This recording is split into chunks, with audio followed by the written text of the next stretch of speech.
JC Catalan Vlogs at ngayong araw to guys ay magpapatuloy tayo sa ating travel vlog dito sa lungsod ng Sambongita, Negros Oriental, kung saan sa previous video ay lumiko tayo dito sa right side, ayan, may Yap Gasoline Station upang mapuntahan yung Nahandig Peak.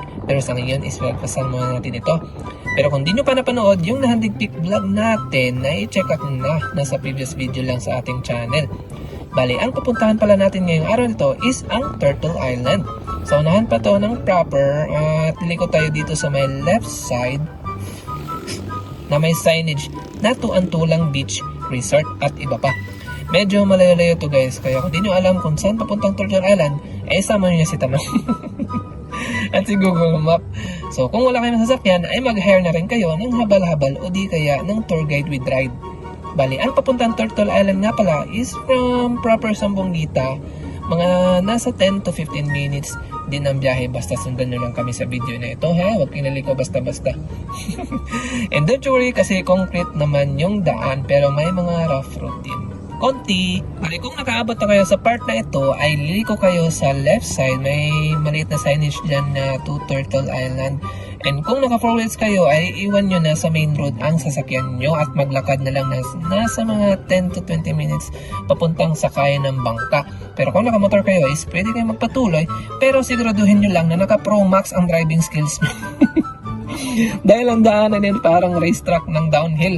Kita nyo naman, oh, kung hindi talaga kaya is palakarin nyo na ang angkas nyo at pati kayo. And don't worry kasi kapag nakamotor kayo is less than 5 minutes lang yan sa abot na kayo sa parking area kung saan iiwan ang motor nyo at sasakay kayo ng bangka patungo sa island. Pero pwede na naman lakarin ito.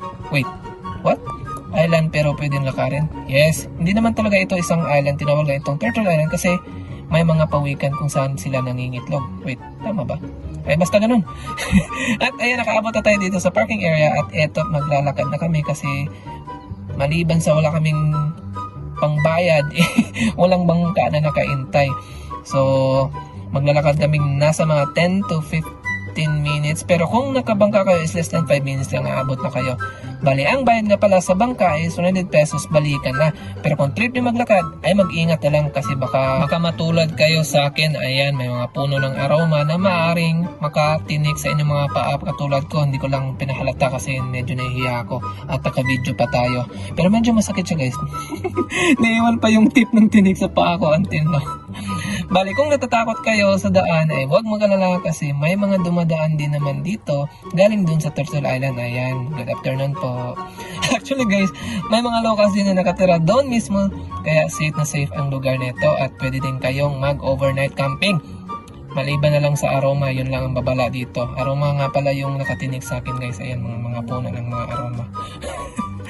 So ayan, ang daan ay parang Enchanted Forest na may konting wrong turn movie lang.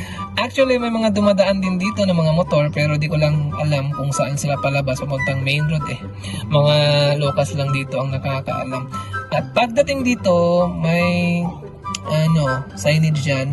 Lilikot tayo dito sa right side. May nakalagay na signage, ayan, ng kulay blue. Take your trash with you. Tama ba? Oo, tama. Please. May please nga pala. Bali, may shortcut nga pala dito sa gitna ng mga mangroves. Pero mag-ingat lang kayo kasi maliban sa mga bato, ay mga corals na ang aapakan nyo.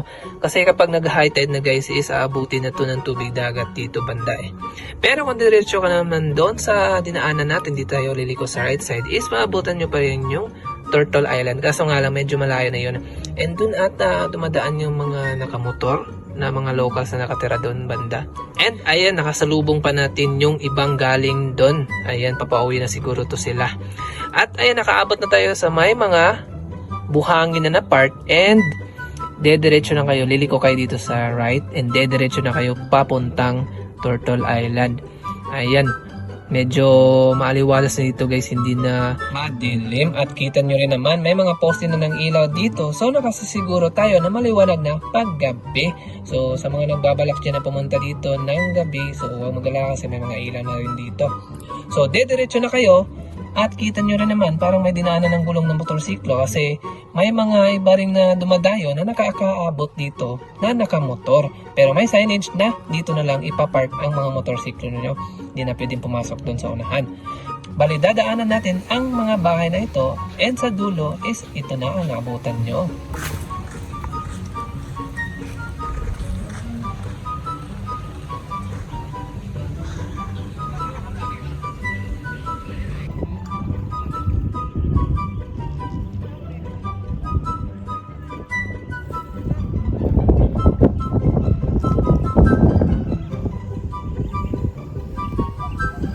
So, sobrang peaceful ng lugar na ito.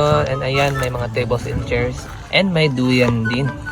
And tignan nyo naman yung view na kung saan nakakatanggal talaga ng stress.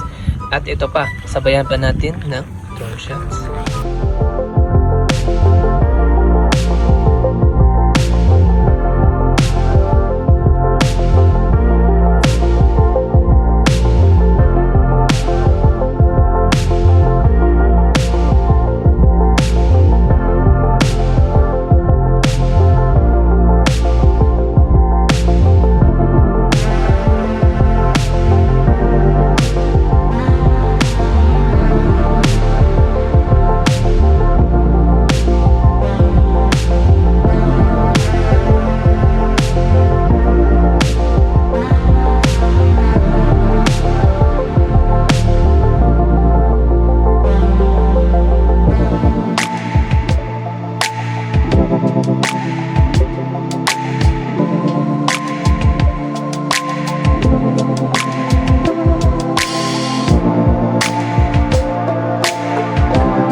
Pagkalipas ng ilang minuto ay uuwi na kami at ayan may mga nagpo-photoshoot pa doon banda at ewan ko kung mag-overnight pa sila at dito naman banda may nagiinuman naman. So dito na kami sa gilid ng dagat dadaan and matatanaw mo rin pala dito ang Apo Island. Bali may kasabay pala kami sa pag-uwi guys at parang malapit na rin magdilim at may nakilala pa kaming aso dito guys. Ayan, medyo mahihain siya at papangalanan ko lang siyang Aw-Aw. Kaso nga lang ginos ako nito, ang tulin tumakbo, akala ko sasabay sa amin, gago. Ayan, iniwanan na kami. So maraming salamat sa panonood and sana na-enjoy nyo ang ating travel vlog dito sa Turtle Island. And abang-abangan sa susunod video is another gala naman ang ating gagawin. So see you guys next vlog. To choose their face mask for their own comfort.